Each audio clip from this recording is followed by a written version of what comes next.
दोस्तों, आप सोचते हो ना सिर्फ मैं ही दुखी हूं। यह तुम्हारा भ्रम है।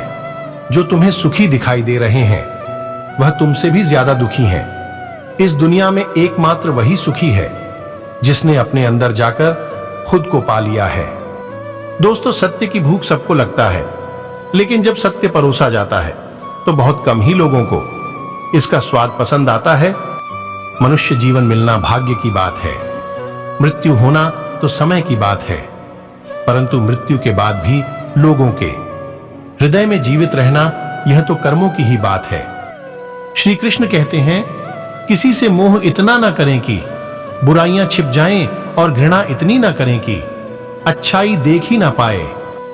आप जितना कठोर बनोगे उतनी ही जल्दी लोग आपको हृदय से निकाल देंगे, चाहे आप उनके लिए कितनी भी जरूरी हो। जीव जन्म से होती है और मृत्यु तक रहती है, क्योंकि वो कोमल होते हैं।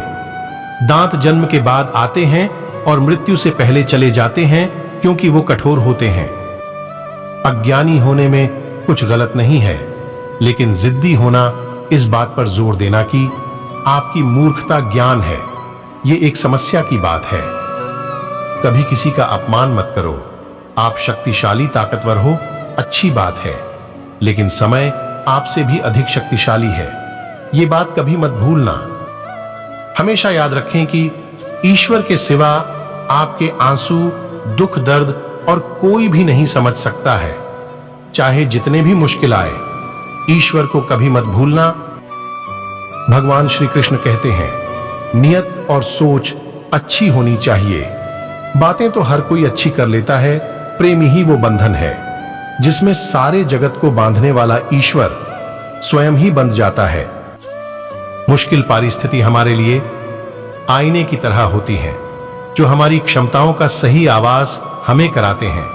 कोई भी रिश्ता आपकी अपनी मर्जी से नहीं जुड़ता, क्योंकि आपको कब, कहां, किससे मिलना है, यह सब ऊपर वाला तय करता है। ज्ञान तो सबके पास है, चालाकी करनी है या ईमानदारी, ये सब तो आपके संस्कारों पर निर्भर करता है। कर्म का थप्पड़ इतना भारी और भयंकर होता है कि हमारा जमा हुआ पुण्य कब खत्म हो जाए पता भी नहीं चलता। पुण्य खत्म होने पर समर्थवान राजा को भी भीख मांगनी पड़ती है। इसलिए कभी किसी के साथ छल कपट करके किसी की आत्मा को ना दुखी करें। आपकी नीयत से ईश्वर खुश होते हैं और दिखावे से इंसान। अब यह आप पर निर्भर करता है कि आप किसे खुश करना चाहते हैं, भगवान को या इंसान को। दोस्तों, किसी की संगत से यदि आपके विचार बदलने लगे तो समझ जाना कि वह कोई साधारण व्यक्ति नहीं है। आलोचना में छुपा हुआ सत्य और प्रशंसा में छुपा हुआ झूठ यदि मनुष्य समझ जाए तो आदि समस्याओं का समाधान अपने आप ही हो जाएगा। कुछ पा लेना जीत नहीं है और कुछ खो देना हार नहीं है, केवल समय का प्रभाव है, और परिवर्तन तो समय आचरण है। केवल पैसों से कोई धनवान नहीं होता। असली धनवान वो है जिसके पास अच्छी सोच, मधुर व्यवहार और सुंदर विचार होते हैं।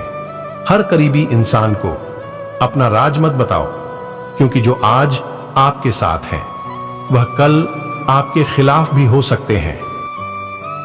भगवान श्री कृष्ण कहते हैं, उन लोगों से थोड़ी दूरी बनाए रखें जो कभी स्वीकार नहीं करते कि वे गलत है और हमेशा आपको ही महसूस कराने की कोशिश करेंगे कि सब आपकी गलती है।